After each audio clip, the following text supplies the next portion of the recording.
In the grandeur of Harrowsfield Manor, Edmund Hale and servant girl Anya find themselves trapped between duty and desire. When Edmund abandons his arranged marriage at the altar, they risk everything for love, facing rejection from family and society as they build a new life together. Join us for this passionate tale of forbidden romance that challenges the rigid social barriers of another era. But before we start this story, comment below from where you are watching us. The morning sun shone through the tall windows of Harrowsfield Manor, casting long shadows across the polished marble floors. Servants rushed about in a frenzy, preparing for what everyone called the wedding of the century. At the center of it all stood Edmund Hale, heir to one of the largest estates in the county, adjusting his tie with trembling hands. "Stop fidgeting," his father, William Hale, said sharply. "This marriage will secure our family's position for generations to come." Edmund nodded, but his heart wasn't in it. At 27, he was handsome with dark hair and deep blue eyes that seemed to hold secrets. Today he was about to marry Lydia Finch, the daughter of Senator James Finch, a union that would combine two powerful families. "I know, Father," Edmund said quietly. "Everything has been arranged perfectly." "As it should be," William replied, clapping his son on the shoulder. "The Finches will arrive this afternoon for the rehearsal dinner. Everything must be flawless." As his father left the room, Edmund walked to the window and gazed out at the sprawling gardens below. Workers were setting up white chairs and an elaborate flower arch for the ceremony that would take place in 2 days. He felt his chest tighten. This wasn't what he wanted, but what choice did he have? "Mr. Edmund?" a soft voice called from the doorway. Edmu Ann turned to see Mrs. Harper, the housekeeper, standing there with a clipboard. "The flowers from Paris have arrived, and the chef needs to know if you still want the French champagne served at the rehearsal, or if the Italian Prosecco would be better." "Whatever Lydia prefers," Edmund said, turning back to the window. "Very well, sir. I'll have Anya ask Miss Finch when she arrives." At the mention of Anya's name, Edmund stiffened. "Anya? Why would she speak to Miss Finch?" "She's been assigned as Miss Finch's personal attendant during the wedding festivities," Mrs. Harper explained. "She's our most capable girl, and your mother thought—" "Find someone else," Edmund interrupted, his voice sharper than he intended. Mrs. Harper looked startled. "But sir, all the arrangements have been made. Your mother specifically requested—" "I said find someone else," Edmund's voice echoed in the large room. Embarrassed by his outburst, he softened his tone. "I'm sorry, Mrs. Harper, I'm just nervous about the wedding. Please continue with the arrangements as planned." After the housekeeper left, Edmund sank into a chair and put his head in his hands. How had it come to this? He was about to marry a woman he barely knew, while the only person he had ever truly cared for would be serving them drinks. Downstairs in the servants' quarters, Anya folded freshly pressed linens, her movements graceful and efficient. At 23, she had grown into a beautiful young woman with dark curls that framed her face and eyes that seemed to change color with her mood. Despite the plain cotton dress she wore, there was something striking about her. "You've been assigned to Miss Finch," Mrs. Harper announced, entering the room. "You'll attend to her needs throughout the wedding festivities." Anya's hands stilled for just a moment before he continued folding. "Yes, Mrs. Harper. There's been some concern from Mr. Edmund, but his mother insists you're the right choice. Do not disappoint us." After Mrs. Harper left, Anya sat down on a wooden chair, her hands shaking slightly. Serving Miss Finch meant being in constant proximity to Edmund. She had spent years carefully avoiding him, keeping her head down whenever their paths crossed. Now she would have to face him directly, watching as he married another woman. "You look like you've seen a ghost," said Mary, another house servant who had entered the room. "It's nothing," Anya said quickly. "Just thinking about all the work ahead with the wedding." Mary sat beside her. "Well, it's going to be a circus around here for sure. Senator Finch is bringing half of Washington with him from what I hear." Anya nodded, trying to focus on the practicalities.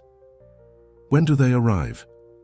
"This afternoon. The cars are already being sent to the station." Mary lowered her voice.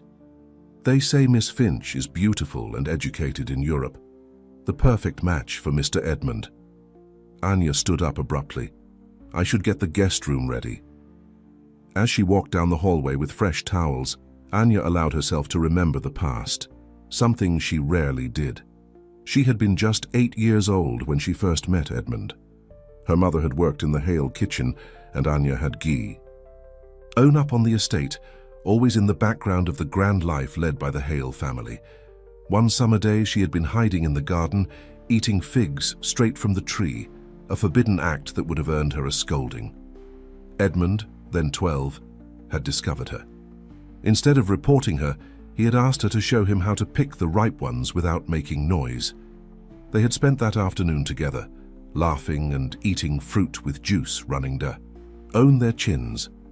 For years after that they had shared small moments away from watchful eyes, conversations in the garden, books secretly exchanged, dreams whispered under summer stars. As children, the differences in their stations hadn't mattered as much, but as they grew older, the world had stepped in to remind them of their places. When Anya turned 16, Edmund's mother had noticed the way her son looked at the servant girl. The next day, Anya was assigned to work in a different part of the house, and Edmund was sent to university earlier than planned. By the time he returned 3 years later, Anya had learned to keep her distance, to lower her eyes when he passed, to become almost invisible. And Edmund had learned to play the role expected of him, the dutiful son preparing to take over the family business and marry well. But sometimes, when no one was watching, their eyes would meet across a room, and everything unspoken hung in the air between them. The Finch family arrived with great fanfare that afternoon. Expensive cars lined the circular driveway, and servants rushed to carry in luggage. Senator James Finch was a tall, imposing man, with silver hair and a booming voice that filled every room. His wife Eleanor was elegant and cool, surveying the Hale estate with a practiced eye. And then there was Lydia, tall, blonde, and undeniably beautiful in a calculated way. She moved with the confidence of someone who had never been denied anything. "Edmund, darling," she called, extending her hand as she approached him in the grand foyer. Edmund took her hand and kissed it politely. "Lydia, I hope your journey was comfortable." "Dreadfully long," she sighed, "but worth it to finally see where I'll be living as Mrs. Edmund Hale." She looked around the entrance hall with approval. "It's even grander than Father described." Catherine Hale, Edmund's mother, stepped forward with a gracious smile. "We're so pleased to welcome you, Lydia. Your rooms have been prepared, and a maid has been assigned to attend to your needs during your stay." As if on cue, Anya stepped forward, eyes downcast. "Miss Finch, I'm Anya. I'll be your attendant during your stay." Lydia barely glanced at her. "Good. Have my blue dress pressed for dinner tonight and run a bath for me immediately." "Yes, Miss Finch," Anya replied, taking the coat Lydia carelessly handed to her. As Anya turned to leave, she felt Edmund's eyes on her, but she didn't look up. She couldn't. Not here, not now. The rehearsal dinner that evening was an elaborate affair. The grand dining room glittered with crystal and silver under the light of the chandeliers. The most influential families in the region were in attendance, eager to witness the joining of the Hale and de Finch dynasties. Edmund sat beside Lydia, smiling and nodding at all the right moments as she charmed the guests with stories of her travels in Europe. But his attention kept drifting to the edges of the room, where the servants moved silently, keeping glasses filled and plates cleared. Anya worked efficiently, never looking directly at the main table. She had become expert at making herself almost invisible while performing her duties perfectly. "More wine, Mr. Chambers?" she asked quietly, approaching one of the guests. The older man nodded, holding out his glass. As she poured, she felt someone watching her and looked up to find Edmund's eyes on her from across the room. For a brief moment, their gaze locked, and the noise of the dinner party seemed to fade away. Then Lydia placed her hand possessively on Edmund's arm, breaking the connection. "Edmund, your father is asking about the merger," Lydia said, nodding toward William Hale, who was deep in conversation with Senator Finch. "Of course," Edmund replied, forcing his attention back to his fiancée. Later, as dessert was being served, Anya moved around the table with a tray of coffee. When she reached Edmund, she carefully placed a cup before him. "Thank you," he said softly, deliberately letting his fingers brush against hers as he reached for the cup. The touch, brief as it was, sent a jolt through Anya. She quickly moved on, but her hands trembled slightly as she continued serving. As the evening wore on, glasses were emptied and refilled, and the conversation grew louder. Anya was kneeling to pick up a dropped napkin when she heard Senator Finch's voice carrying across the table. "The Hale-Finch merger will create the largest landholdings in 3 states, he was saying. "And with my connections in Washington and your manufacturing interests, we'll be unstoppable. And our children will carry on that legacy," William Hale agreed, raising his glass in a toast. "To Edmund and Lydia, and the empire they'll build together." The guests cheered and drank, but as Anya rose with the napkin, her eyes met Edmund's once more. This time, she saw something in them that made her heart ache. Not just longing, but a deep sadness that mirrored her own. After the guests had retired for the night, Anya was gathering the last of the linens from the dining room when she heard footsteps behind her. She knew who it was without turning around. "You shouldn't be here," she said quietly, finally facing Edmund. He stood in the doorway, his tie loosened, looking more vulnerable than she had seen him in years. "I know," he said, "but I can't pretend anymore." Anya clutched the linens to her chest like a shield. "You're marrying her tomorrow." "I was raised to marry an aim," he said, taking a step closer. "But when I look at you, I remember who I am without it." She backed away, terrified of what even acknowledging these feelings could cost her. "If anyone sees you with me, you'll lose everything." Edmund moved closer still.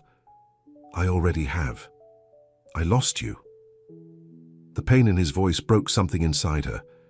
"Edmund, please, it's too late for this." "Do you remember the day we met?" he asked suddenly. "In the fig garden?" Despite herself, Anya smiled at the memory. "You were so worried about getting caught.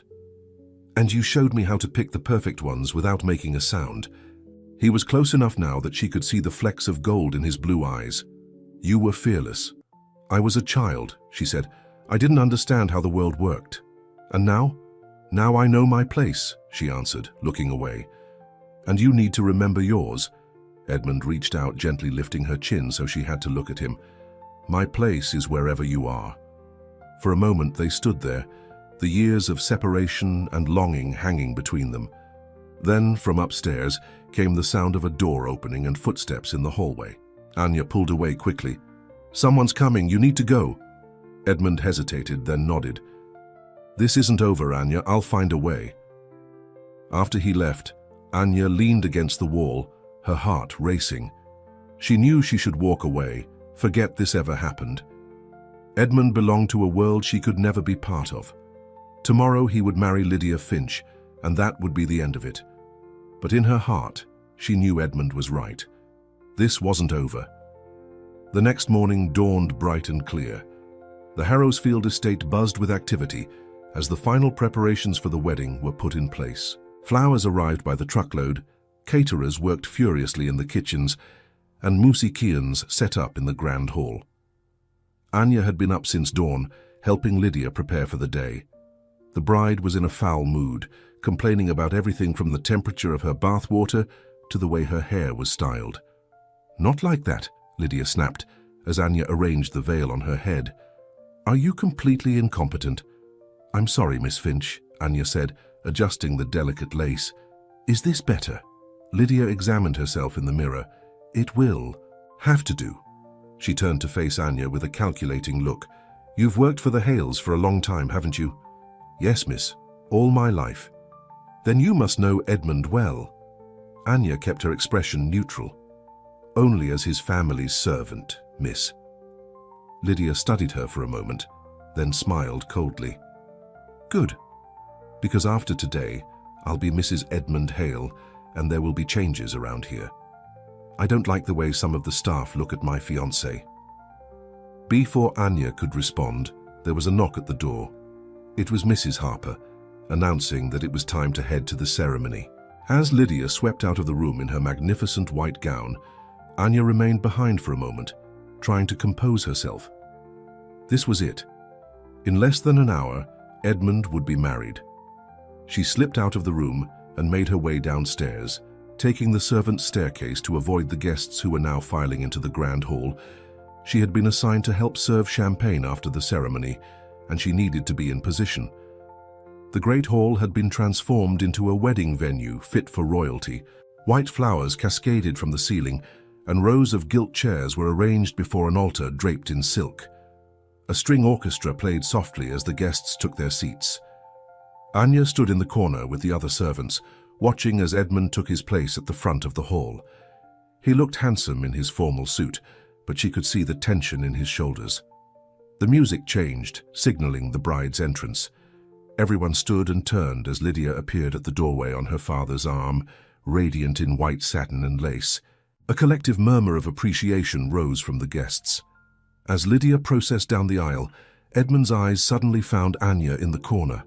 Their gaze held for one electric moment before he forced himself to look away, to focus on the woman who was about to become his wife.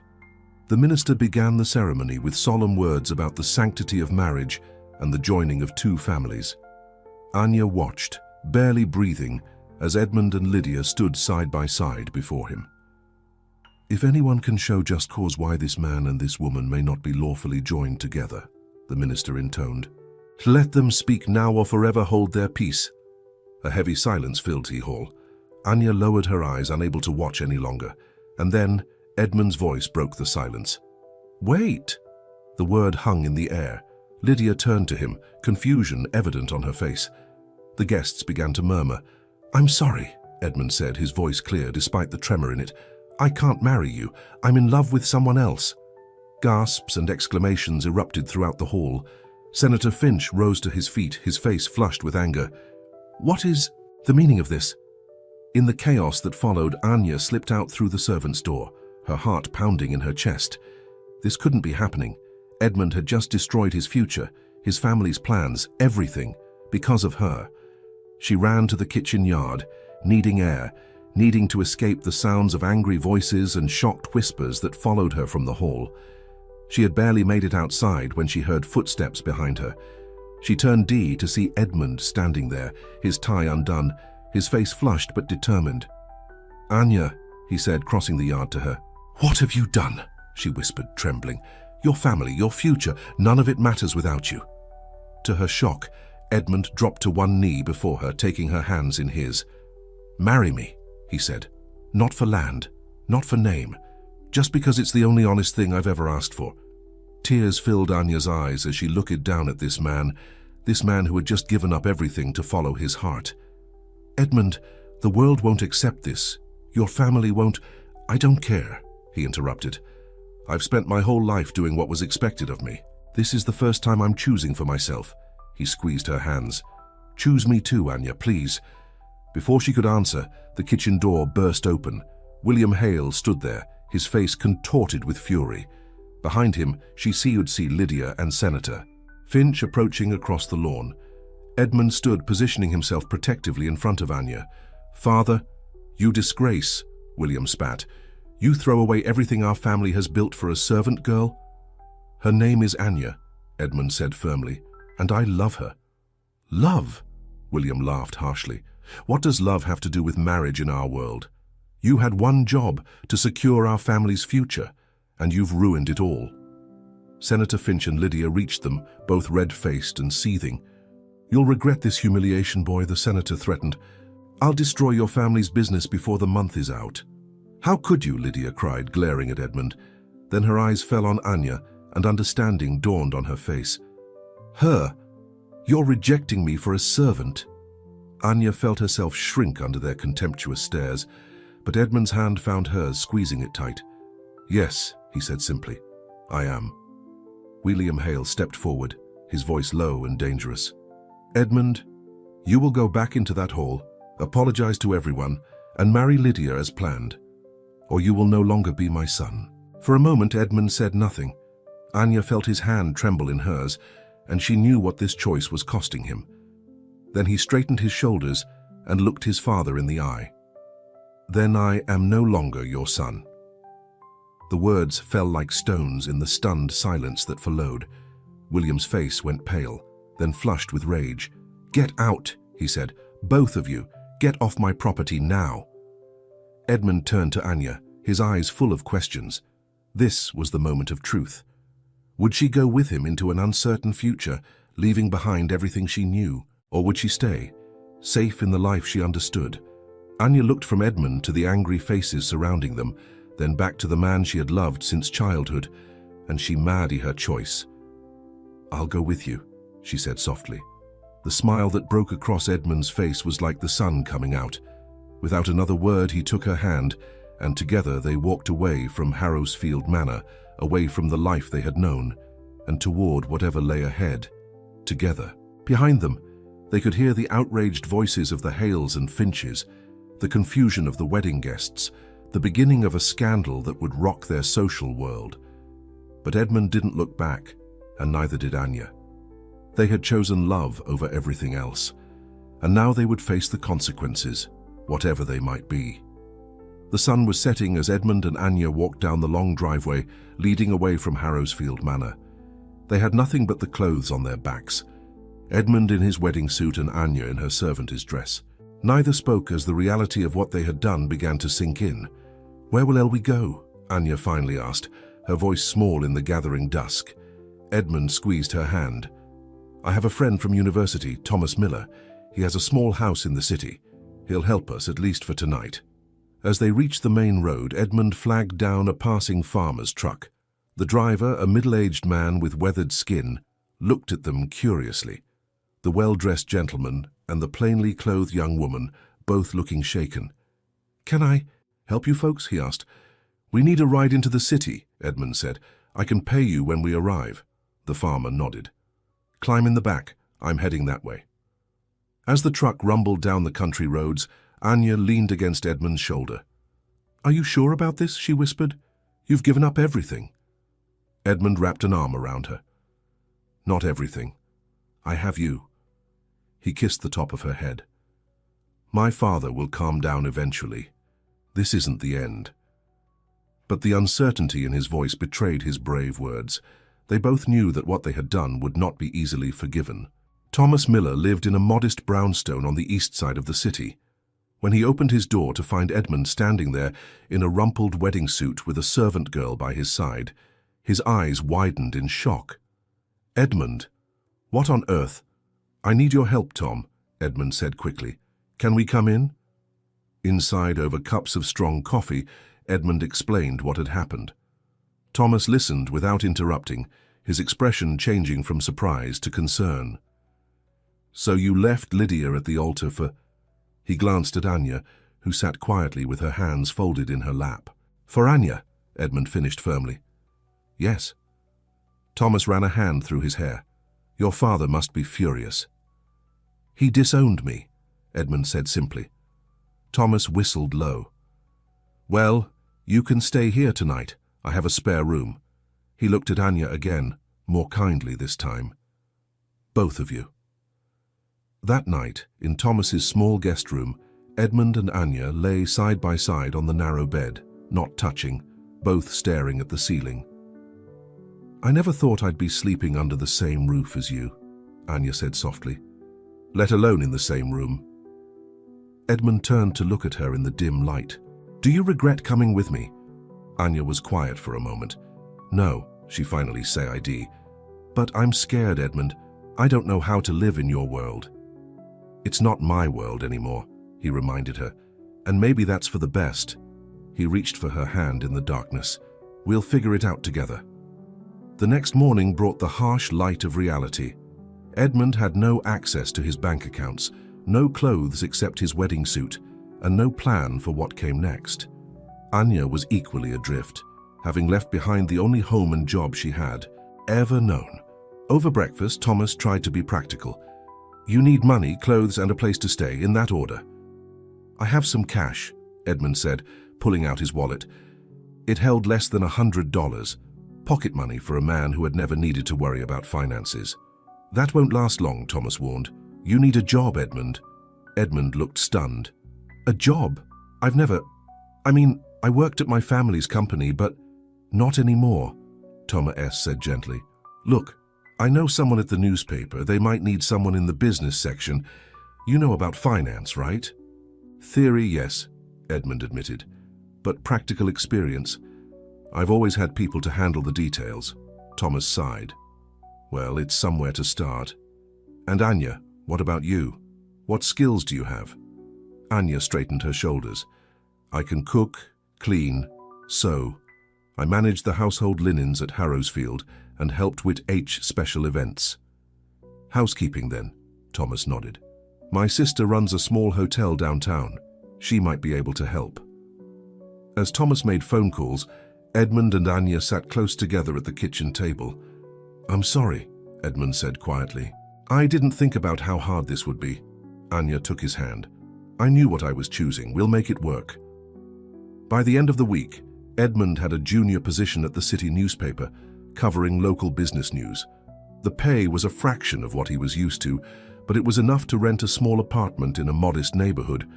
Anya found work at Thomas's sister's hotel, cleaning rooms and helping in the kitchen. Their apartment was nothing like Harrowsfield Manor, just 2 rooms with faded wallpaper and creaky floors.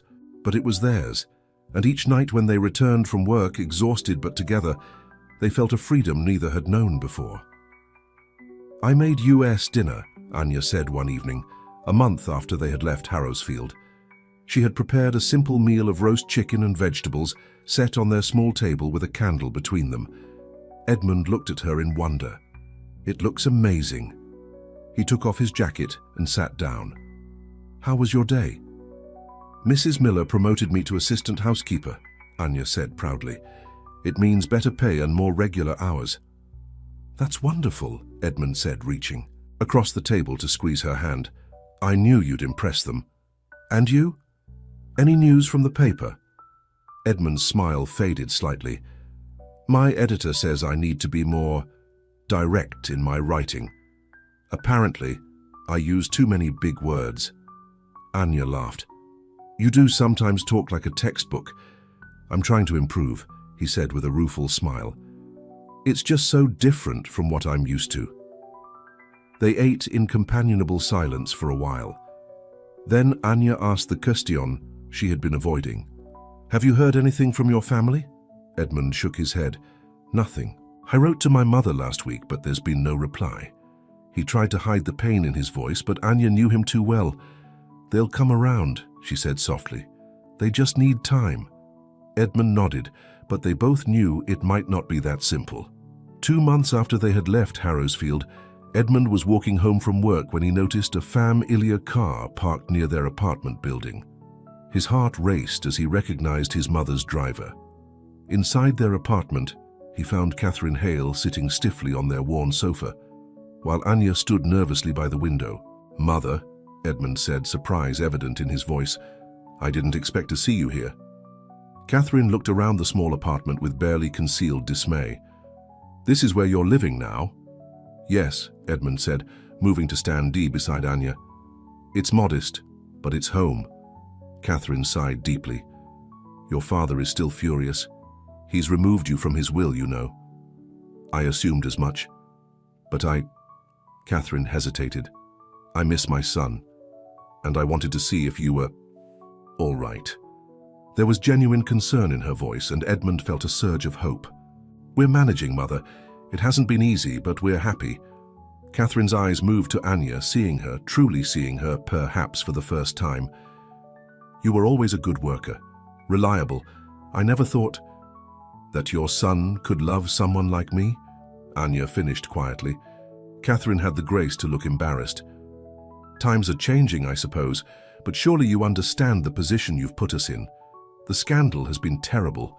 The Finches are threatening to sue for breach of promise. Let them, Edmund said firmly. I don't regret my choice.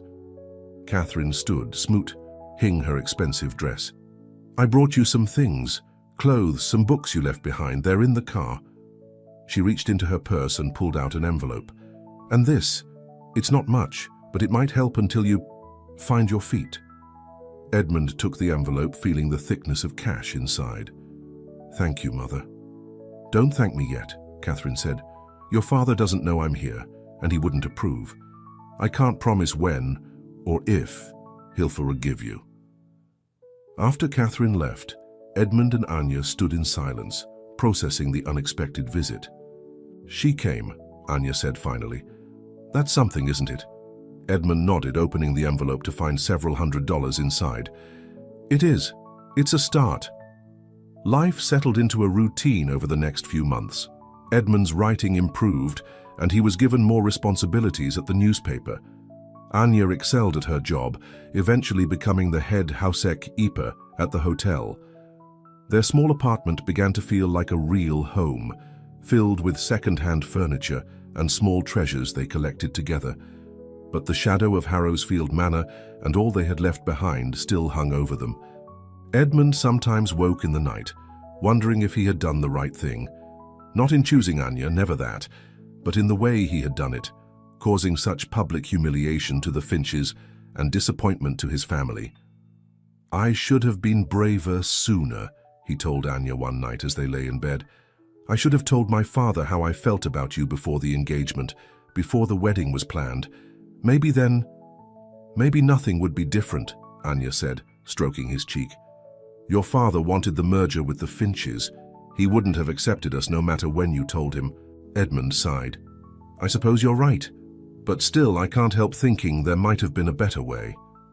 Their conversation was interrupted by a knock at the door. It was late for visitors, and they exchanged puzzled glances before Edmund went to answer. Standing in the hallway was James Finch, Senator Finch, looking uncomfortable and out of place in the modest apartment building. "Senator," Edmund said, stunned, "what are you doing here?" "May I come in?" the older man asked stiffly. Edmund hesitated, then stepped aside. Anya had risen from the bed and stood in the bedroom doorway, wrapped in a robe, her face pale with surprise. Senator Finch took in the small apartment with a quick glance, then focused on Edmund. "I'll be direct. Your father is in trouble." "What kind of trouble?" Edmund asked, instantly alert. "Financial trouble. The merger with my company would have saved him, but after your theatrical exit, I withdrew. Now he's facing bankruptcy." Edmund felt as if the floor had dropped from beneath his feet. "Bankruptcy? That's impossible. The Hale business has been solid for generations." "Not anymore," Senator Finch said grimly. "Your father made some bad investments. He was counting on my backing to shore things up. Without it," he shrugged, "the banks are calling in loans he can't repay." "Why are you telling me this?" Edmund asked, though he already suspected the answer. "Because I'm offering you a deal," Senator Finch said. "Come back, take over the company, save your family's legacy, and in return I'll provide the financial backing your father needs." "And the catch?" Senator Finch's eyes flicked to Anya, then back to Edmund. "Leave her, marry my daughter as planned, that's the deal." Edmund felt a cold anger rise in him. "You came all this way to ask me to abandon the woman I love? To blackmail me with my family's financial troubles?" "I came to offer you a chance to do the right thing," Senator Finch corrected. "Your little romance has cost a lot of people dearly. It's time to grow up and face your responsibilities." Before Edmund could respond, Anya stepped forward. "Senator Finch," she said, her voice stronger than Edmund had ever heard it, "I appreciate your concern for the Hale family, but Edmund made his choice, and so did I. We won't be changing our minds." The senator looked at her with surprise, clearly not expecting to be addressed by a former servant. "Young woman, you don't understand what's at stake here. The Hale business employs hundreds of people. If it fails, then Edmund will find another way to help," Anya said firmly. "One that doesn't require him to sell himself into a loveless marriage." Edmund moved to stand beside her, taking her hand. "She's right. I'm sorry about my father's troubles, but I won't use marriage as a business transaction, not even to save the family company." Senator Finch's face hardened. "You're both fools, living in this squalor, working menial jobs, when you could have had everything." "We have everything we need," Edmund replied. "Please leave now, Senator." After the door closed behind Senator Finch, Edmund sat heavily on the sofa, his head in his hands. "If what he said is true, many people will lose their jobs when my father's business fails." Anya sat beside him, her arm around his shoulders. "It's not your responsibility to fix this by sacrificing your life, Edmund." "Isn't it?" he asked. I was raised to believe that the Hale name came with responsibilities, duties to the people who depend on us. And what about your duty to yourself, to your own happiness? Anya pressed a hand to his cheek, turning his face toward hers. There must be another way to help, one that doesn't involve marrying Lydia. Edmund looked into her eyes and saw the strength there, the unwavering belief in him. You're right, there must be. He kissed her gently. And we'll find it, together.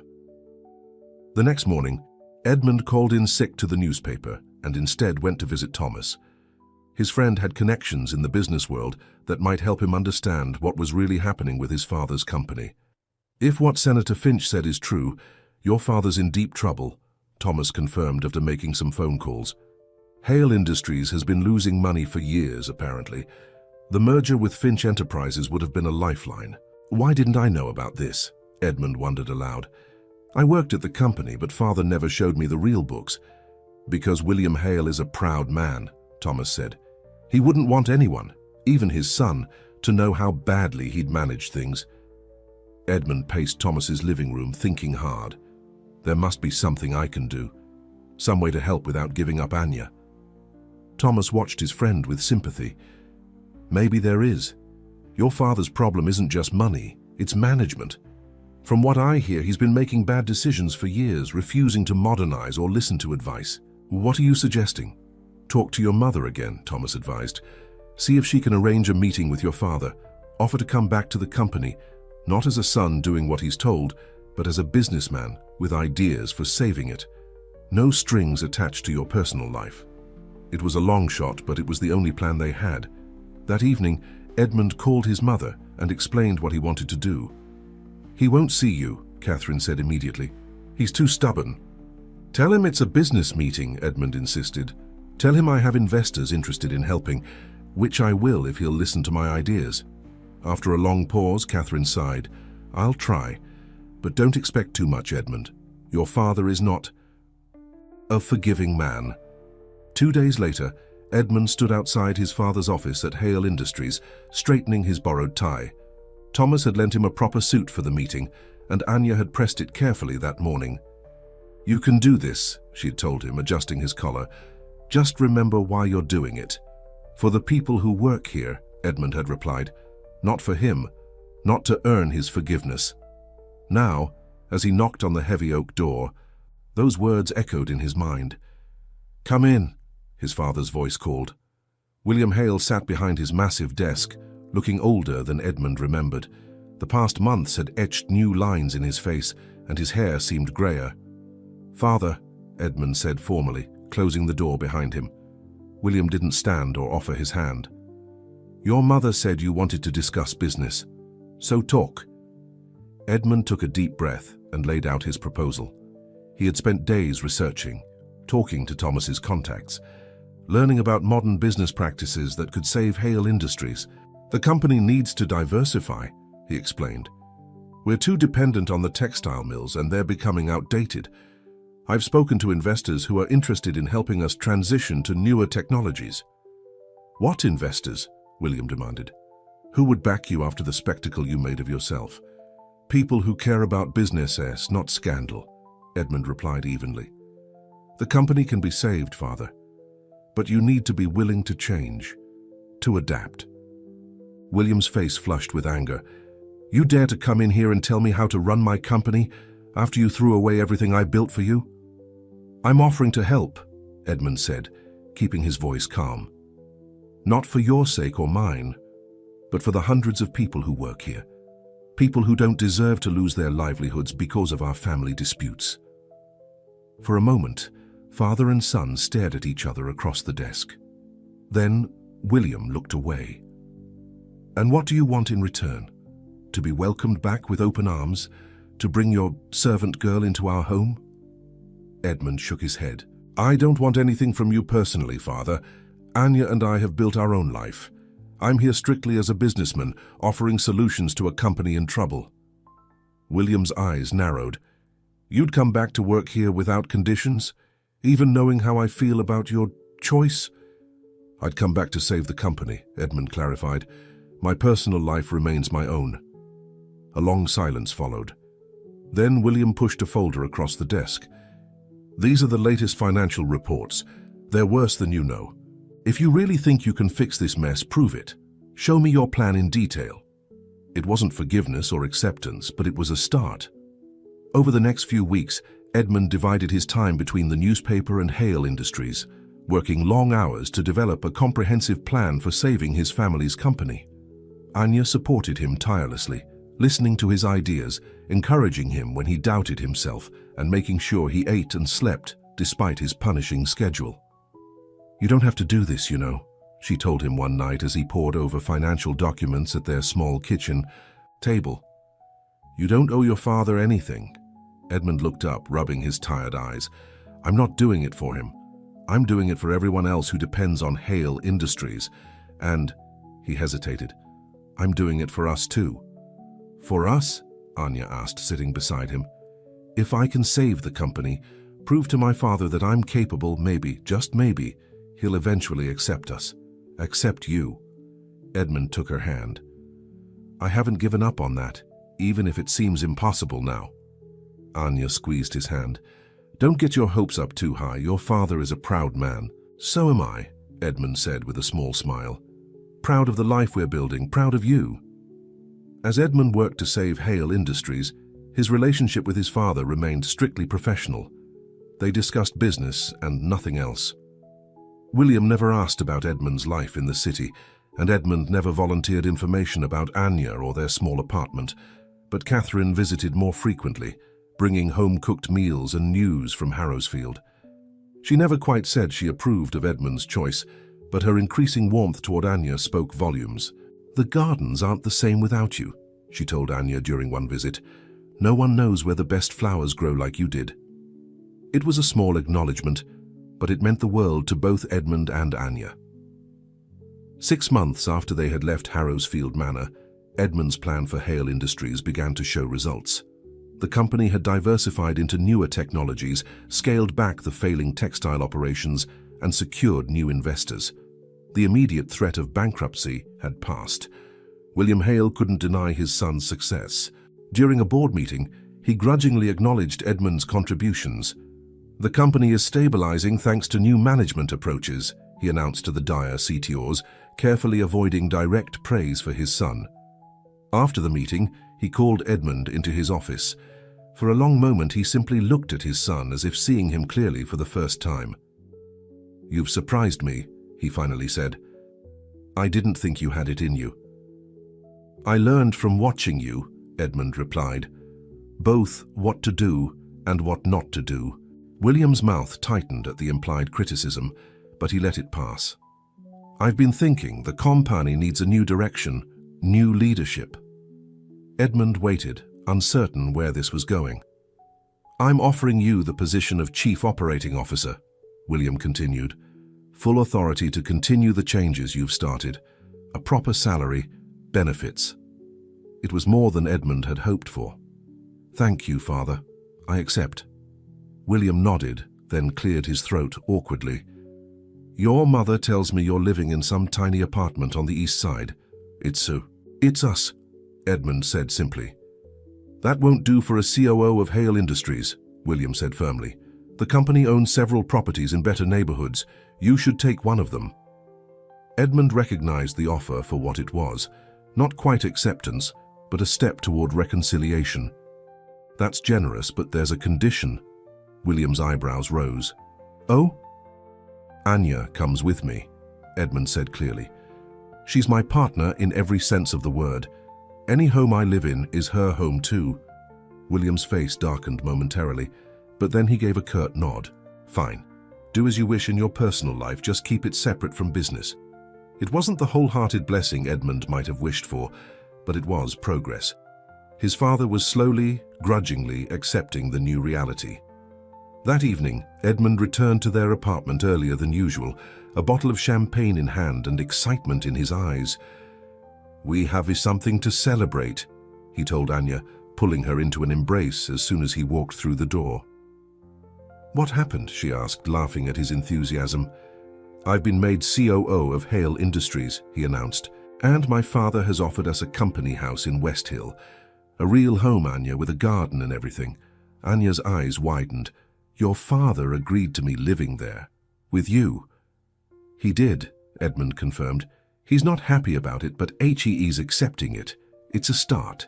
Anya threw her arms around his neck. Oh, Edmund, that's wonderful. I'm so proud of you. As they celebrated with champagne in mismatched glasses, Edmund felt a sense of peace he hadn't known in months. They had weathered the storm, held onto each other through the hardest times, and now things were finally looking up. Later that night, as Anya slept beside him, Edmund watched the moonlight play across her face. He thought about how far they had come from that dramatic day at Harrowsfield Manor. They had lost so much, but gained something far more precious, the freedom to love each other openly, to build a life together on their own terms. Tomorrow would bring new challenges. His father's grudging acceptance was just the beginning. There would be society to face, old friends and acquaintances who would judge them, gossip that would follow them for years to come. But tonight, in their small apartment that had been their first real home together, Edmund knew with absolute certainty that he had made the right choice. Whatever came next, they would face it together. And that was all that mattered. The West Hill neighborhood was everything their small apartment wasn't. Spacious, elegant, and quiet. The company house that William Hale had offered them stood on a tree-lined street, its brick facade and white columns a stark contrast to the cramped building they had called home for the past 6 months. "It's so big," Anya whispered, as they stood in the empty foyer, her voice echoing in the unfurnished space. "What will we do with all these rooms?" Edmund squeezed her hand. "Fill them with furniture, with life, with us." Moving day was simple. They had so little to bring from their apartment that everything fit in the back of Thomas's car. Their few belongings looked almost comical in the large, empty rooms of the West Hill house. "We'll need to buy some things," Edmund said, looking around at their sparse possessions. His new salary as COO would allow them comforts they hadn't been able to afford before. Anya nodded, but there was uncertainty in her eyes. "Edmund, do you think I'll fit in here? This neighborhood, these people, they're more your world than mine." Edmund pulled her close. "Hey, remember what I told you? It's not my world and why more. It's ours. We'll make it work, just like we did with the apartment." But adapting to their new circumstances proved more challenging than either had anticipated. Edmund slipped easily back into the corporate world, his natural confidence and education making the transition smooth. For Anya, however, everything was new and intimidating. She had given notice at the hotel, planning to focus on making their new house a home before looking for work again. But alone in the big house during the day, surrounded by wealthy neighbors who didn't know what to make of her, she felt increasingly out of place. The first neighborhood coffee gathering made this painfully clear. Catherine had insisted Anya attend, hoping to help her integrate into their new social circle. "So just be yourself," she advised, helping Anya choose an appropriate dress from the few she owned. "They'll love you once they get to know you." But the women at Mrs. Peterson's elegant living room had little interest in getting to know a former servant. Their polite smiles didn't reach their eyes as they asked pointed questions about Anya's background and education. "So you worked for the Hales before? All this?" Mrs. Peterson asked, her voice dripping with curiosity and judgment. "Yes," Anya said simply. "I grew up on the estate." "How interesting," another woman commented. "And now you're living here in West Hill. What a change for you." The underlying message was clear. You don't belong here. When Edmund came home that evening, he found Anya sitting alone in the kitchen, still wearing the dress she had so carefully chosen for the coffee gathering. "How did it go?" he asked, loosening his tie and kissing her cheek. Anya forced a smile. "Fine. Everyone was very polite." Edmund looked at her closely. But I don't think I'll be receiving many invitations in the future," she admitted. "They see me as the servant who stole the heir. They were curious, not friendly." Edmund's face darkened. "I'll speak to them, make them understand." "No," Anya interrupted, taking his hand. "That will only make things worse. I need to find my own way here." She paused. "Actually, I've been thinking about looking for work again." You don't need to work, Edmund reminded her. My salary is more than enough for both of us. It's not about the money, Anya explained. I need something of my own, a purpose. I'm not used to sitting around an empty house all day. Edmund nodded slowly. I understand. What kind of work are you thinking of? I'm not sure yet, Anya admitted, but I'll figure it out. Edmund's return to Hale Industries as COO created its own complications. While most employees respected his new position, there were those who remembered him as the impulsive young man who had abandoned his responsibilities for a servant girl.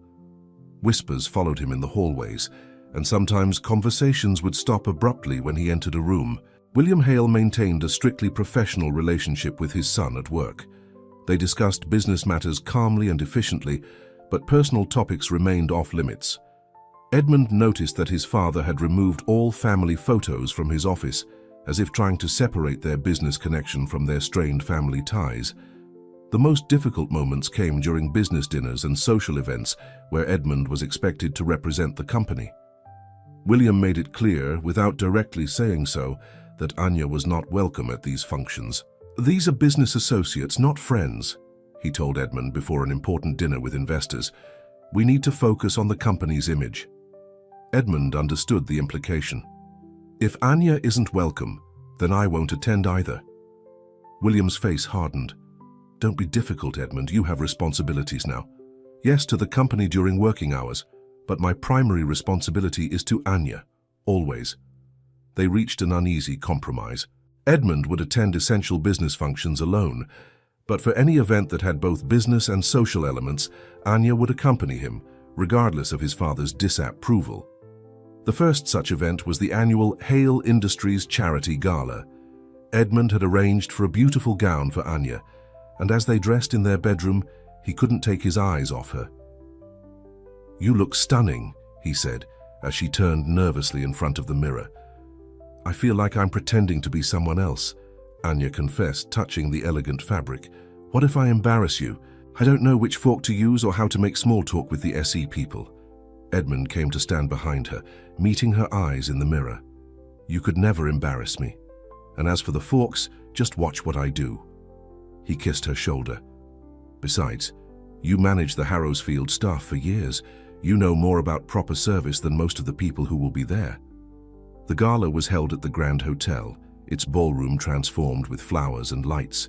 As Edmund and Anya entered, she felt dozens of eyes turn the way. She straightened her shoulders and lifted her chin, determined not to show her nervousness. William and Catherine were already there, standing with a group of business associates. Catherine came forward to greet them warmly, but William merely nodded before turning back to his conversation.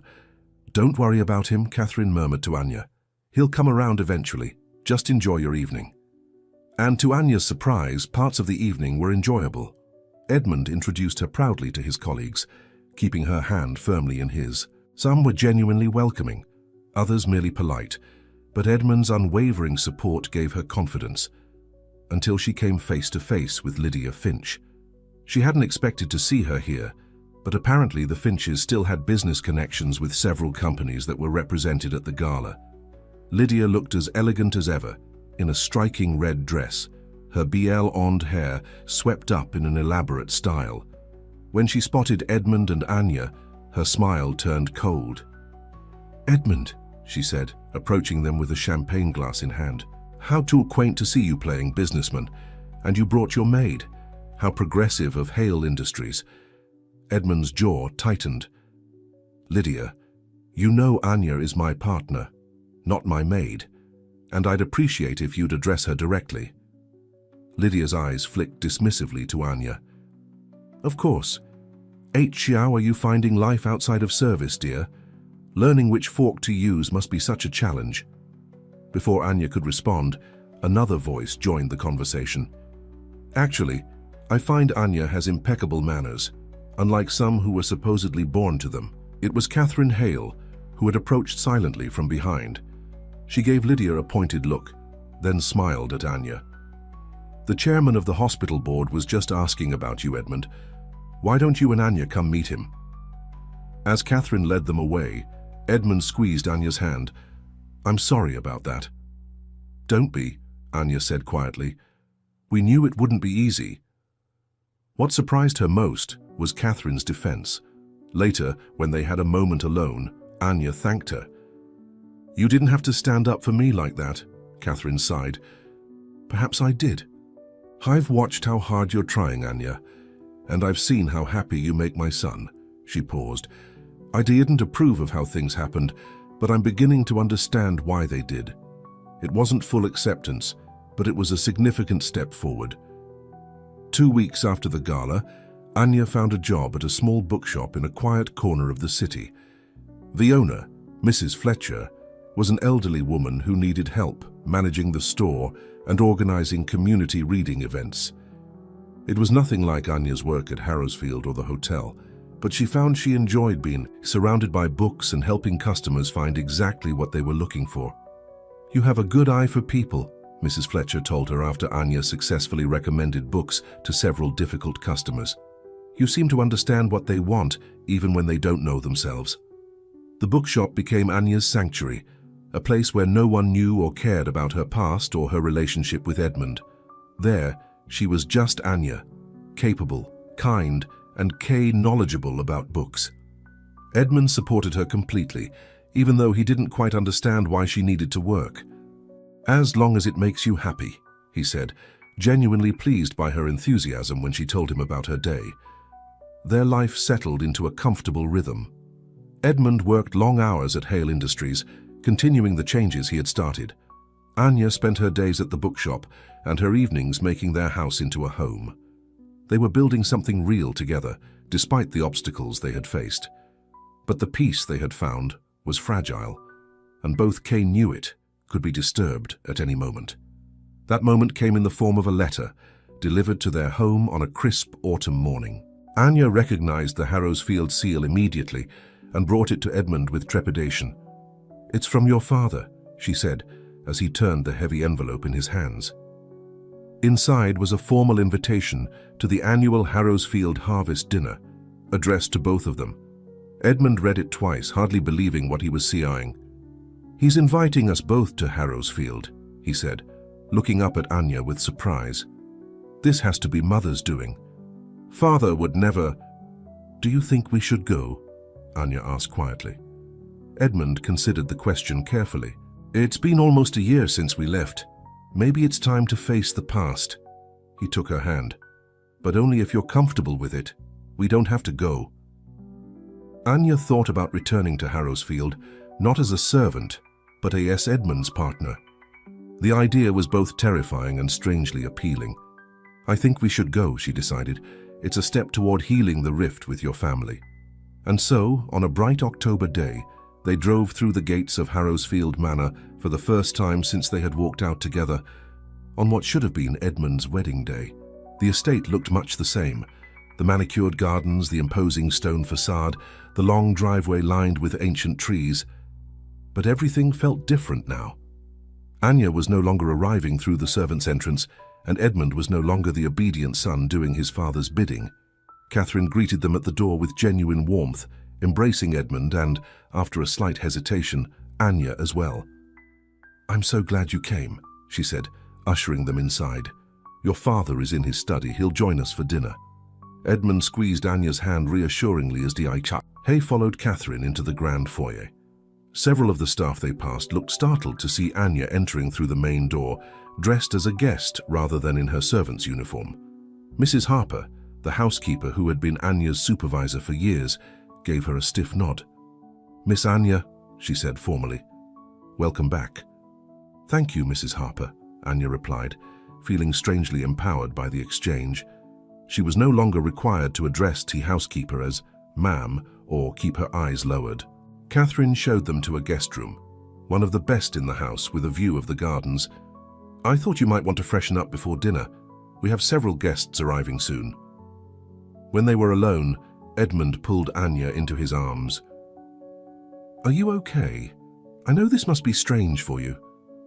"It is," she admitted, "but not in a bad way. Just different." She looked around the elegant room. "I used to clean rooms like this. Now I'm staying in one." Edmund kissed her forehead. "You deserve this and so much more." Dinner was a formal affair with a dozen guests, most of them business associates of William Hale. Edmund and Anya were seated near the middle of the long table, far enough from William at the head to avoid direct interaction, but close enough to be part of the main conversation. William acknowledged their arrival with a curt nod, but made no special effort to speak to them during the meal. He was polite, but distant, treating Edmund more like a business colleague than a son. Anya he barely addressed at all. "Don't take it personally," Catherine whispered to Anya when they had a moment alone. "He's trying in his own way. Inviting you both was a big step for him." After dinner, the men withdrew to William's study for brandy, while the ladies gathered in the drawing room. Anya felt acutely uncomfortable as the other women discussed people and events she knew nothing about. Catherine tried to include her, but the conversation inevitably drifted to topics that excluded her. "I think I'll step out for some air," Anya said quietly to Catherine, slipping away from the group.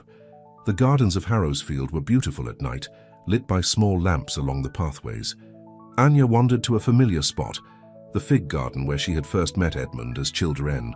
The trees were bare now, their fruit long gone, but the memory of that day remained vivid. "I thought I might find you here," Edmund's voice came from behind her. She turned to see him walking toward her, his hands in his pockets. "How did you escape the brandy and cigars?" "I told Father I needed to check on you," he said, joining her beneath the trees. "Are you all right?" "Just needed some space," she said. "It's strange being back here. I keep expecting someone to tell me to get back to work." Edmund chuckled. "I know what you mean. I feel like a visitor in my own home." He took her hand. "Actually, I had an interesting conversation with Father just now." "Oh?" "He asked me if we're happy, you and I. It's the first time he's acknowledged our relationship as something real." Anya's eyebrows rose in surprise. "What did you tell him?" "The truth. That I've never been happier, and that I thank God every day that I found the courage to choose you." Edmund pulled her close. "I also told him that one day I hope to make you my wife." Anya's heart skipped a beat. "Edmund." "Not yet," he said quickly. "I know we're still finding our way.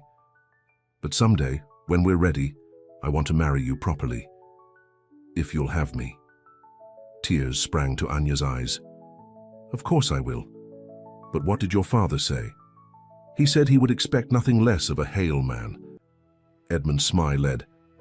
"Coming from him, that's practically a blessing."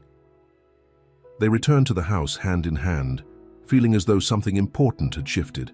The evening continued with music in the drawing room, and Anya was surprised when William himself approached her, while Edmund was deep in conversation with one of the other guests.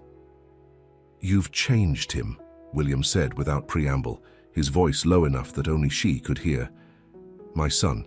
He's more focused, more determined." Anya wasn't sure how to respond.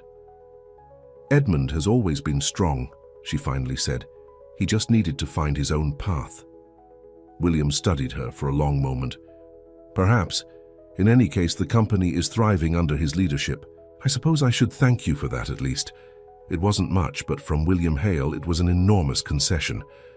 "Thank you for inviting us tonight," Anya said sincerely. "It means a lot to Edmund, and to me." William nodded stiffly, then moved away as Catherine announced it was time for coffee. As they drove home later that night, Edmund seemed thoughtful. "That went better than I expected," he said finally. Father was almost civil. "Your mother said he's trying," Anya replied.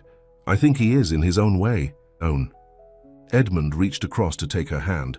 "What about you? How did it feel to be back there?" Anya considered the question. "Strange at first. Then I realized something important. Harrowsfield was never really my home, even though I grew up there. Home is with you wherever we are." Edmund squeezed her hand. "I feel exactly the same way." Life continued to improve over the next few months. Edmund's innovations at Hale Industries proved increasingly successful, earning him respect from even his harshest critics within the company. Anya's bookshop work expanded to include organizing a children's reading program that quickly became popular in the neighborhood. Their home in West Hill began to truly feel like their own, filled with furniture they had chosen together and books Anya brought home from the shop. They hosted small dinner parties for their growing circle of friends, mostly Edmund's colleagues who had come to accept Anya, and a few neighbors who had looked past the gossip to get to know them. Catherine visited regularly, gradually becoming more comfortable with their relationship. She even began bringing things from Harrowsfield that she thought would look nice in their home, small family heirlooms and artworks that were her way of acknowledging that Anya was now part of the family, whether William fully accepted it or not. But just as they were settling into this new chapter of their lives, unexpected news arrived that would change everything.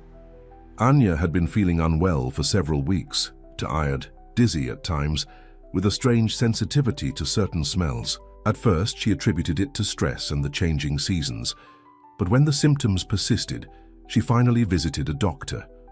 She returned home that afternoon in a daze, the doctor's words echoing in her head. She sat in their living room, waiting for Edmund to return from work, her mind racing with thoughts and fears. When he finally walked through the door, he took one look at her face and knew something was wrong. "Anya, what is it?" She stood slowly, her hands clasped tightly together. "I went to the doctor today." Edmund's face paled. "Are you ill? What did they say?" "I'm not ill," she said quietly. "I'm pregnant." Edmund stared at her for a long moment, his expression unreadable. Then, to her shock, a wide smile broke across his face. "A baby? We're having a baby?" Anya nodded, relief washing over her at his reaction.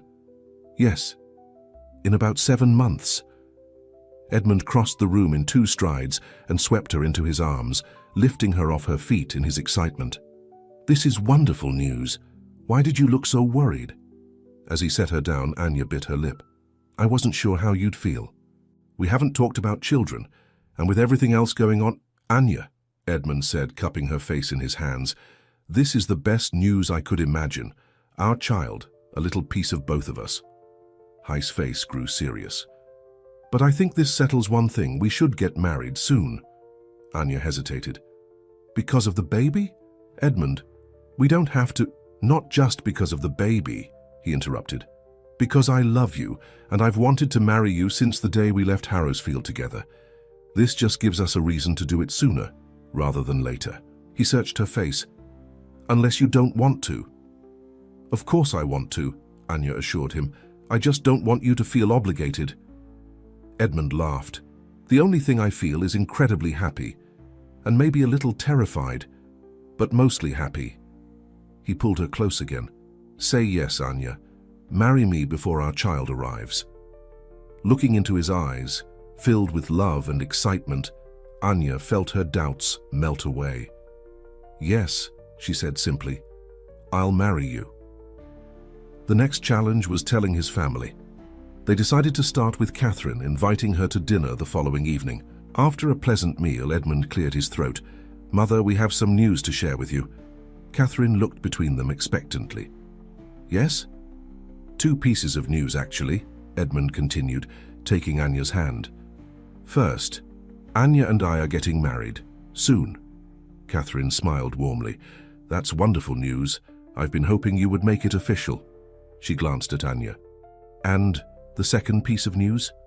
Anya took a deep breath. "We are expecting a baby. In the spring." Catherine's eyes widened, and for a moment Anya feared disapproval. But then the older woman's face softened. "A grandchild," she said, her voice thick with emotion. "Oh my." "Are you happy about it, Mother?" Edmund asked cautiously. Catherine nodded, dabbing at her eyes with her napkin. "Very happy. Though your father...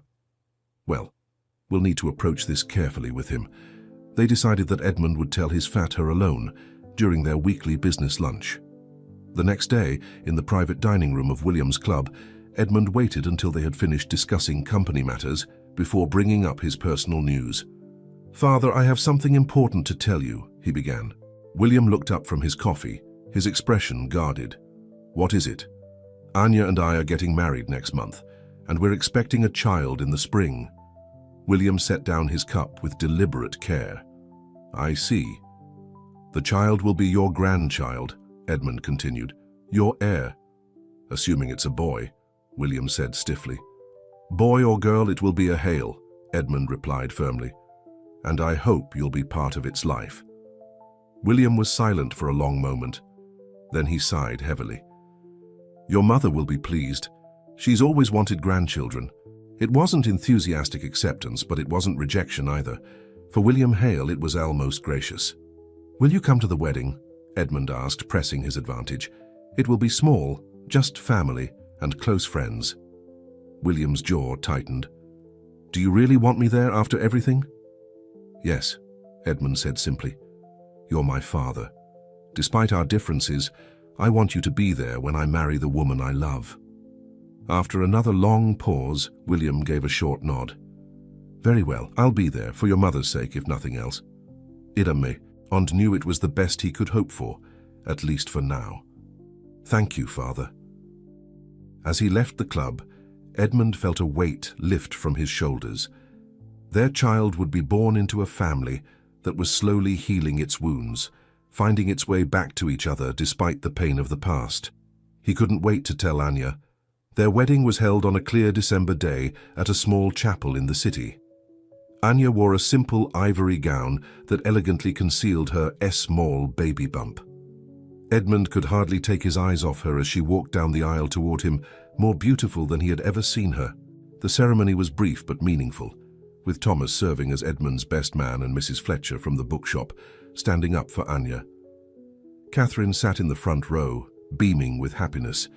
William sat beside her, his expression unreadable, but his presence speaking volumes.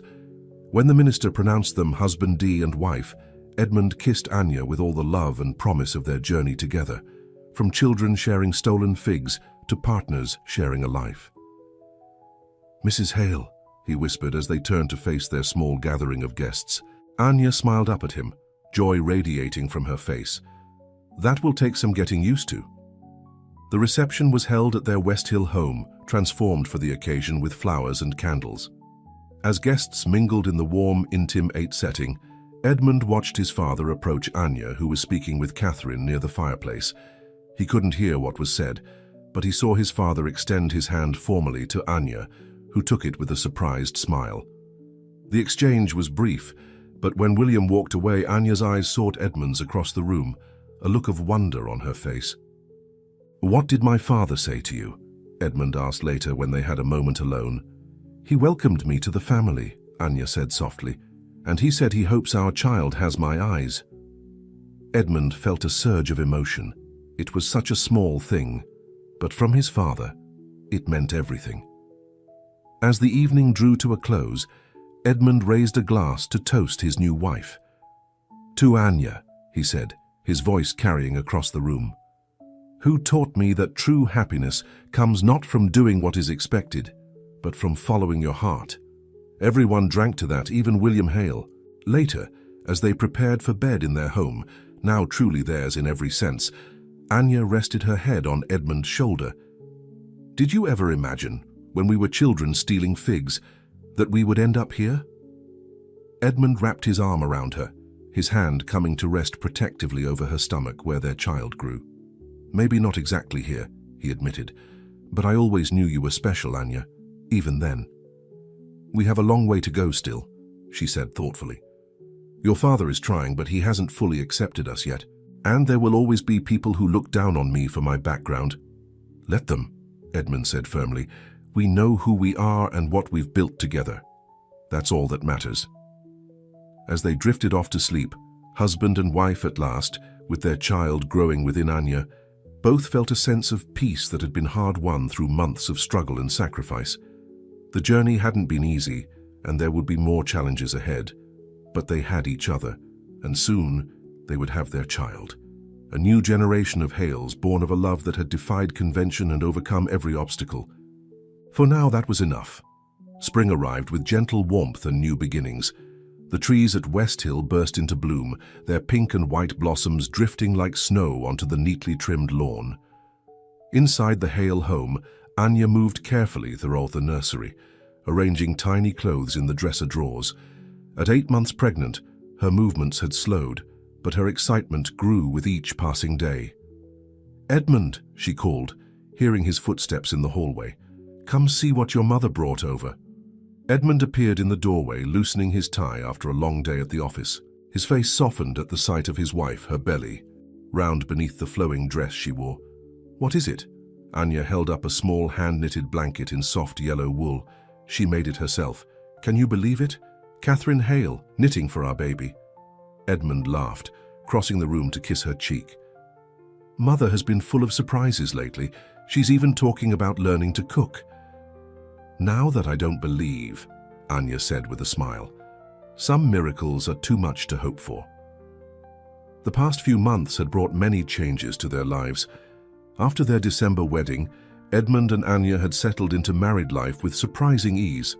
The small tension that had existed between them, the unspoken awareness of their different backgrounds, seemed to dissolve once they were officially husband and wife. Edmund continued to excel at Hale Industries, gradually winning over even his father's most loyal supporters with his innovative approaches and genuine concern for the company's workers. Anya had reluctantly left her position at the bookshop as her pregnancy advanced, but Mrs. Fletcher had promised to hold her job for her after the baby was born if she wanted to return. Most surprising was the slow but steady thaw in William Hale's attitude toward them. He never directly apologized for his earlier behavior, but his actions spoke of a man trying in his own way to make amends. He had begun inviting Edmund and Anya to dinner at Harrowsfield once a month, formal affairs still, but no longer strained with hostility. And when Edmund had announced at a board meeting that he would be taking 2 weeks off when the baby arrived, William had simply nodded and said, "Of course, family comes first, Amelie." The statement had shocked everyone who knew the elder Hale's lifelong devotion to business above all else. Now, as Anya placed the yellow blanket in the crib, she felt a sharp twinge in her lower back. She winced, pressing a hand to the spot. "Are you all right?" Edmund asked immediately, his face creasing with concern. "Just a backache," Anya assured him. "Dr. Parker says it's normal at this stage." Edmund wasn't convinced. "Maybe you should lie down for a while. You've been on your feet all day." Always worrying, Anya teased, but she allowed him to lead her to their bedroom. As she settled onto the bed, another pain shot through her, stronger this time. She couldn't hide her grimace. Edmund sat beside her, taking her hand. "That's not just a backache, is it?" Anya shook her head slowly. "I'm not sure. It could be nothing, but..." She broke off as another wave of pain wrapped around her middle. "Edmund, I think it might be time." His eyes widened. "The baby? But it's still 2 weeks early." "Babies don't always follow schedules," Anya said, trying to keep her voice calm despite her own rising nervousness. "Call Dr. Parker and your mother." The next few hours passed in a blur of activity. Dr. Parker confirmed that Anya was indeed in labor and advised them to come to the hospital. Edmund called Catherine, who promised to meet them there, and then, after a moment's hesitation, he called his father as well. "Anya's having the baby," he said simply when William answered. "We're going to Memorial Hospital." There was a pause on the line. "I'll be there," William said finally, his gruff voice betraying a hint of emotion. The drive to the hospital seemed to take forever, with Edmund gripping the steering wheel so tightly his knuckles turned white. Beside him, Anya breathed through contractions that were coming faster now, her face pale but determined. "We're almost there," Edmund kept saying, as much to reassure himself as her. "Everything's going to be fine." Anya reached over to touch Hei's arm. "We're having our baby, Edmund. No matter what happens, remember that. This is our miracle." At the hospital, they were quickly taken to the maternity ward, where Dr. Parker examined Anya and announced that she was progressing well.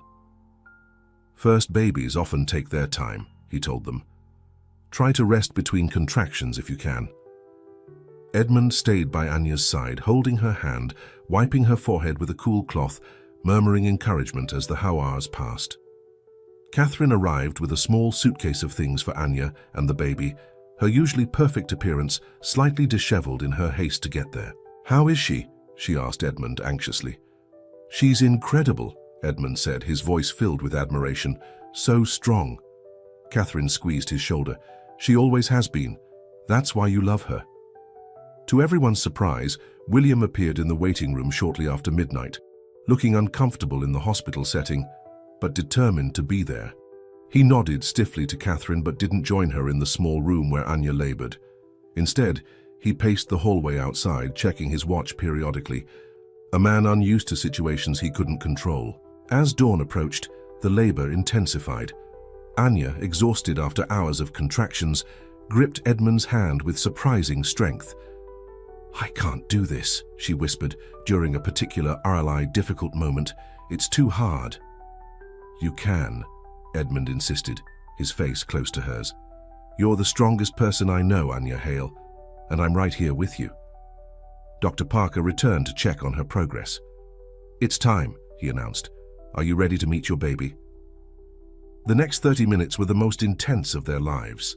Anya pushed with all her remaining strength while Edmund supported her, his heart pounding with fear and anticipation.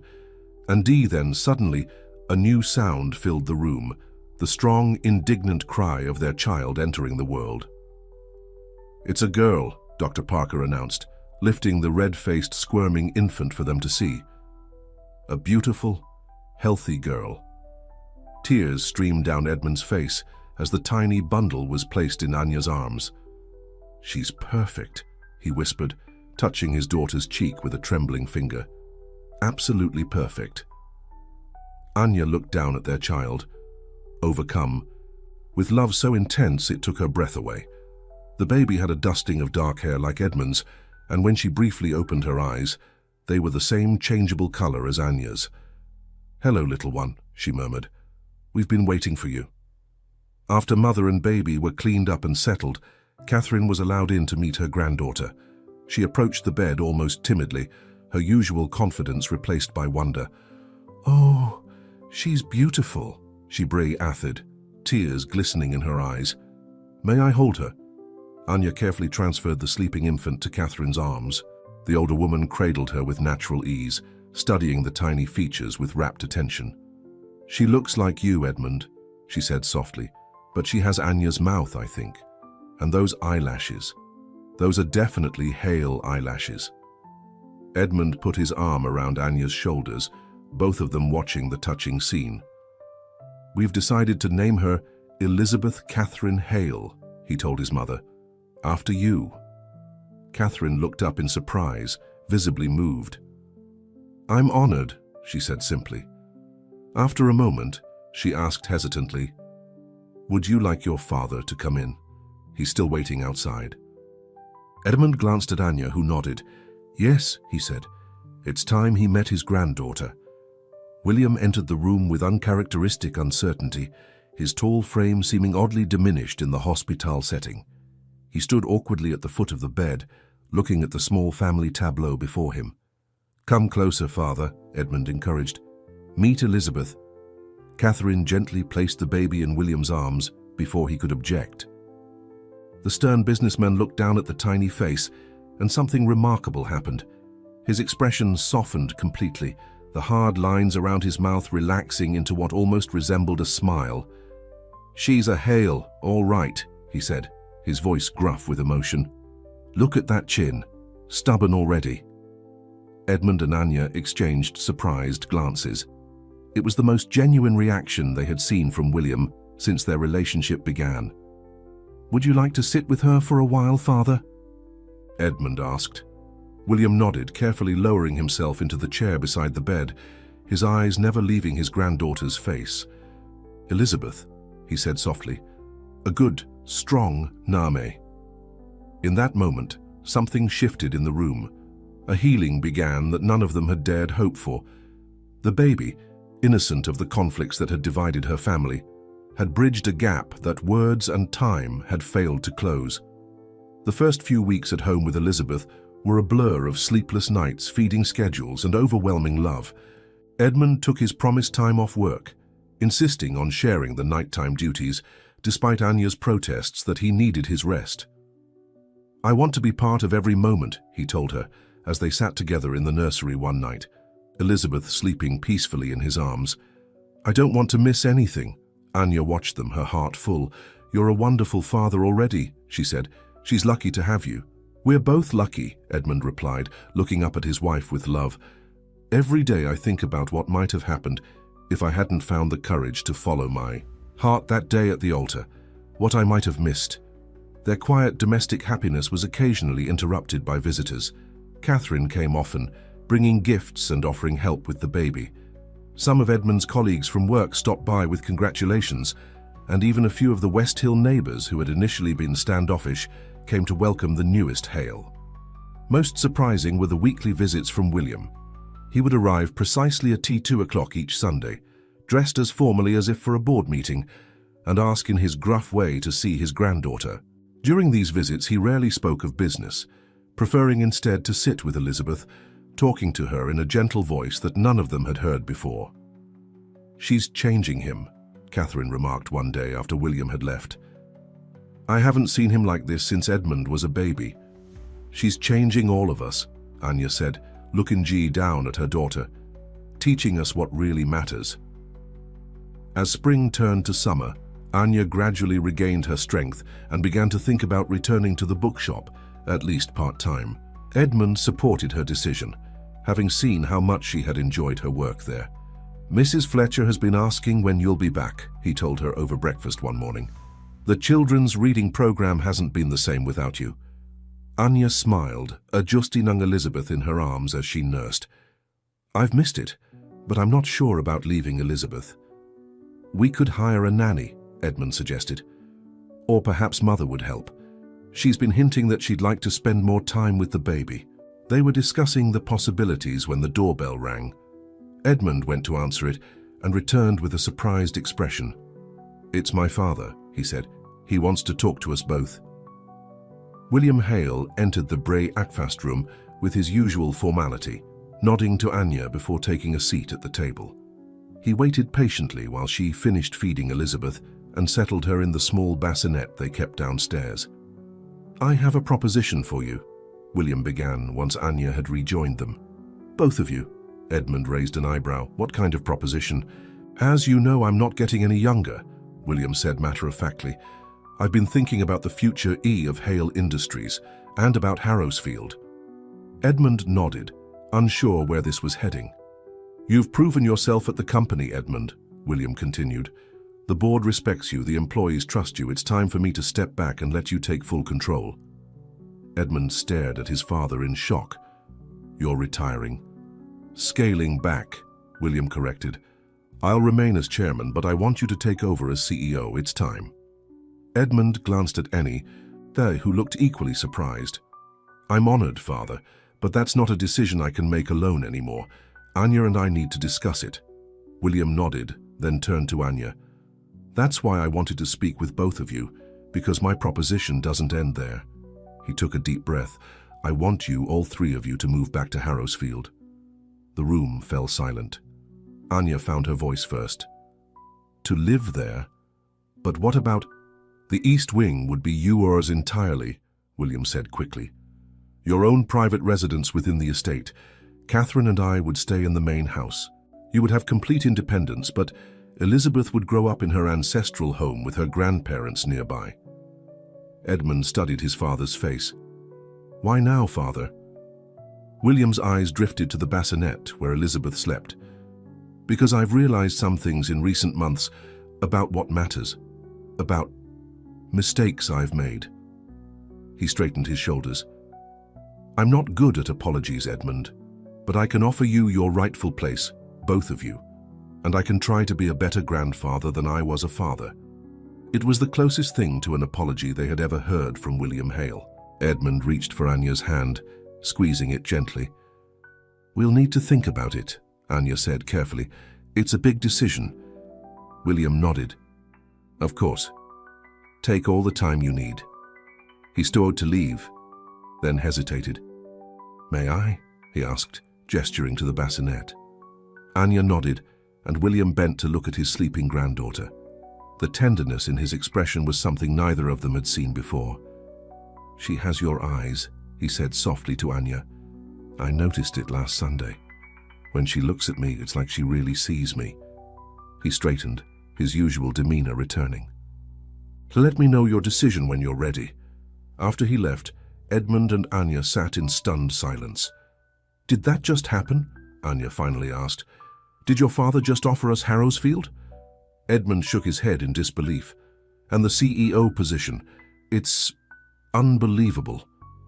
What do you think? Anya asked cautiously. About moving back there? Edmund took her hands in his. What do you think? You're the one who worked there as a servant. Would it be too difficult to return as the mistress? Anya considered the question carefully. A year ago I would have said yes, but now... She looked at Elizabeth sleeping peacefully. Maybe it would be healing in a way. To come full circle. And the East Wing is beautiful. All those windows overlooking the gardens. It would mean giving up our independence, Edmund warned. Father says we'd have our own space, but you know how he is. He's changing, Anya pointed out. We all are. And Elizabeth should know her grandparents, know where she comes from. She squeezed his hands. But it has to be your decision too. Would you be happy taking over the company completely? Edmund smiled. Strangely enough, I think I would. I've discovered I'm actually good at it. And there's so much more I want to do, better conditions for the workers, more modern manufacturing processes. Then maybe we should consider it, Anya said. Not as going back, but as moving forward, on our terms. They spent the next few days discussing the offer, weighing the pros and cons, imagining what life would be like back at Harrowsfield. In the end, they decided to visit the estate together, to see the East Wing before making their final decision. Catherine showed them around the spacious rooms that would be their home if they accepted William's offer. The wing had been closed off for years, but had recently been cleaned and aired out. Clear evidence that William had been planning this for some time. It would need redecorating, of course, Catherine said as they walked through the large, sunlit rooms. You could make it entirely your own. Anya stood by the windows, looking out at the gardens where she had once worked, where she and Edmund had first met as children. From here she could see the fig trees, now heavy with summer fruit. What do you think? Edmund asked, coming to stand beside her. Anya turned to him with a Samuel. I think it could be home, if we make it ours. They announced their decision to William that evening. We'll accept your offer, Edmund told his father, but with conditions. William raised an eyebrow. What conditions? I'll take the CEO position, but I want to implement changes, significant ones. Modernization, better worker benefits, expansion into new markets. William nodded slowly. That seems reasonable. And the other conditions? They are in Harrowsfield, Anya said, finding her voice. If we move back, the East Wing will be our home. Not just rooms in your house, we'll redecorate it completely. Make our own decisions about staff, visitors, everything. And, Edmund added, you'll need to accept that Anya is my wife and Elizabeth's mother. Not a former servant, not someone you tolerate because of me, but a full and equal member of this family.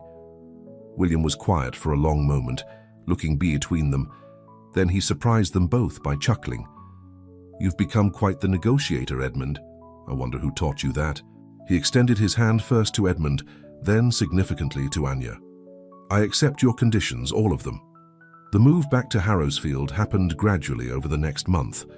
The East Wing was transformed under Anya's direction, the heavy old furniture replaced with lighter, more modern pieces, the dark wallpaper stripped away in favor of bright, airy colors. What had once been a forgotten corner of the mansion became a warm, welcoming home. Edmund took over as CEO of Hale Industries with a confidence that impressed even his harshest critics. His first acts in the position, raising worker wages and improving safety conditions in the factories, caused some grumbling among the old guard, but earned him loyalty from the employees that would prove invaluable in the years to come. Iliam, true to his word, gave them their independence while remaining nearby as a surprisingly doting grandfather. He and Catherine would often take Elizabeth for walks, in the gardens, showing her the estate that would one day be hers. The staff at Harrowsfield adjusted to the new arrangement with varying degrees of ease. Some of the older servants, including Mrs. Harper, found it difficult to treat Anya as the mistress rather than one of their own. But most, especially the younger staff, admired the couple's story and were genuinely happy to see them return. It's like something from a novel, one of the maids confided to Anya. It gives the rest of us hope. That sentiment extended beyond Harrowsfield. As word spread of Edmund and Anya's marriage and their return to the estate, their story became something of a local legend. The heir who chose love over duty, the servant girl who rose to become the future mistress of Harrowsfield. It was a romantic tale that captured imaginations and slowly but surely began to challenge long-held beliefs about class and position. Senato R. Finch and his daughter Lydia eventually left the area, moving to Washington permanently. The merger that had once seemed so crucial never happened, but Hale Industries thrived nonetheless under Edmund's leadership, growing in new directions that William had never considered. 1 year after Elizabeth's birth, on a warm spring evening, Edmund and Anya walked together in the fig garden where their story had begun. Elizabeth toddled between them, holding the Aya hands, her dark curls bouncing with each determined step. "She's going to be as stubborn as both of us combined," Edmund laughed as their daughter pulled them toward the fig trees, clearly a girl with a destination in mind. "God help us all when she's a teenager," Anya agreed with a smile. They reached the oldest fig tree, the one where Anya had been hiding the day Edmund found her stealing fruit. Elizabeth patted the trunk with a small hand, looking up at the branches where green figs were just beginning to form. "Too early for ripe ones," Anya told her. "They need more time in the sun." Edmund lifted Elizabeth into his arms. "We'll come back when they're ready, won't we, sweetheart? And Mama will show us how to pick them without making a sound." Elizabeth giggled, reaching up to touch her father's face. "Papa?" she said clearly, one of the few words she had mastered. Anya watched them, her heart full. The journey that had brought them here had been difficult at times, painful even, but standing in this garden with her husband and daughter, she wouldn't change a moment of it. "I was thinking," Edmund said as they walked back toward the house, Elizabeth now drowsy on his shoulder, "maybe we should plant a new fig tree, one for Elizabeth, to grow along with her." "I'd like that," Anya said softly. "A new beginning." As they approached the east wing, the setting sun bathed Harrowsfield in golden light. Through the windows they could see Catherine setting the table for dinner and William in the doorway, watching for their return. "Look at that," Edmund said, nodding toward his parents. "Did you ever imagine this would be our life?" Anya shook her head. "Never. But I'm grateful every day that it is." Edmund shifted Elizabeth to one arm so he could wrap the other around Anya's shoulders. "Do you remember what I told you that night, when I found you in the dining room after the rehearsal dinner? You said you were raised to marry a name, but when you looked at me, you remembered who you were without it," Anya recalled. Edmund nodded. "I was right. You helped me find myself, Anya. And in doing so, you helped this whole family find a better way forward." They paused at the entrance to their home, looking back at the estate spread out before them, the gardens where they had first met, the grand hall where Edmund had left Lydia at the altar, the fig trees that had witnessed the beginning of their story. "We've come full circle," Anya said, "but it's different now, better." Edmund kissed her softly. "Because we made it ours." Together, with Elizabeth sleeping peacefully between them, they entered their home. No longer the servant and the heir, but simply a family bound by a love that had overcome every obstacle to grow you stronger with each passing day. Behind them, in the garden where it all began, the figs continued to ripen in the last light of day, sweet with the promise of summers to come. 5 years later, the gardens of Harrowsfield Manor were transformed for a very different kind of celebration. White chairs lined the lawn, flowers adorned every surface, and a small orchestra played softly beneath the trees. But unlike the almost wedding that had ended in scandal years before, this was a celebration of renewal and hope. Edmund and Anya stood beneath a flower-covered arch, Elizabeth between them in a pretty blue dress, her dark curls tamed into ringlets for the occasion. Beside them stood William and Catherine, older now but still elegant, and a newer addition to the family, 3-year-old William Edmund Hale, named for his grandfather, who had insisted on wearing a tiny bow tie to match his father's. The couple had decided to renew their vows on their 5th wedding anniversary, surrounded by family, friends, and the staff of Harrowsfield, all gathered together without the divisions of class that had once seemed so insurmountable. 5 years ago, Edmund said, his voice carrying across the assembled guests, "I married the love of my life in a small chapel. Today, I want to reaffirm those vows here, in the place where we first met with all of you as witnesses." Anya looked up at him, her eyes shining. "And I want to thank you, Edmund, for having the courage to choose love over convention. for building this beautiful life with me that I never dared to dream of." As they exchanged rings once more, William stepped forward, clearing his throat. "If I may," he said, his voice gruffer than usual with emotion, "I'd like to say something." Edmund and Anya turned to him in surprise. William Hale was not a man given to public speeches, especially emotional ones. "When Edmund first told me he loved Anya, I was angry," William began bluntly. "I thought he was throwing away everything I had built for him. I was wrong." He looked at his son and daughter-in-law with genuine warmth. "What you've built together is far greater than anything I could have planned. You've brought new life to Harrowsfield, new ideas to the company, and—" he glanced down at his grandchildren, "the greatest joy of my life."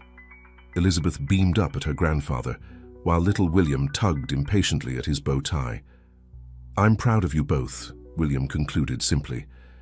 "And I'm grateful that you found each other, despite all the obstacles, including those I put in your way." There wasn't a dry eye in the garden as Edmund embraced his father, the years of tension and hurt finally, fully resolved. The celebration that followed was everything the cancelled wedding years ago would never have been. Warm, joyful, and inclusive. Staff members mingled freely with family friends. Catherine danced with the gardener who had taught Anya about plants, and William played with his grandchildren on the lawn, his dignity forgotten in their laughter. As evening fell, lanterns were lit throughout the garden, casting a magical glow over the scene. Edmund found Anya standing by the fig trees, watching the celebration with a contented smile. "Happy?" he asked, slipping an arm around her waist. "Completely," she replied, leaning into him. "Look at all of this, Edmund. Look at what we've created together." Beyond the glow of the lanterns, Harrowsfield Manor stood silhouetted against the twilight sky, no longer a symbol of rigid tradition, but a home filled with love and new beginnings. "I was thinking," Edmund said, his voice thoughtful, "about the changes we've made at the company at Rosefield." "What about them?" Anya asked. "They're just the beginning," he said. "There's so much more we could do. The scholarship program for employees' children has been so successful. What if we expanded it, opened a proper school right here on the estate?" Anya turned to look at him, her eyes bright with interest. "For all children, regardless of background." "Exactly," Edmund nodded. "A place where talent and hard work matter more than birth or wealthy." He smiled down at her. "A place where our own story might not seem so extraordinary someday." "I love that idea," Anya said warmly. "And I think your father might too now." They rejoined the party hand in hand, stopping to watch as Elizabeth taught some of the younger children a dance she had invented, her confidence and joy lighting up her face. "She has your spirit," Edmund said proudly. "Fearless, independent." "And your determination," Anya added. "Heaven help anyone who tries to tell her what she can or cannot do." As the music played and their guests celebrated around them, Edmund and Anya shared a quiet moment, thinking of all they had overcome to reach this point. The scandal, the rejection, the struggles of starting over with nothing but their love for each other. "Would you do it all again?" Edmund asked softly. "Knowing everything we'd face?" Anya didn't hesitate. "In a heartbeat. Every moment that led us here." She gestured to their children playing, to William and Catherine laughing together nearby, to the home they had created from the ashes of convention, to everything that matters. Edmund kissed her then, under the fig trees where they had first met as children, where their story had begun so many years ago with stolen fruit and shared secrets. Above them, the stars began to appear in the darkening sky, witnesses to a love that had changed not just their lives but the world around them, one small, brave choice at a time. "To everything that matters," Edmund echoed, holding her close, "and to everything still to come."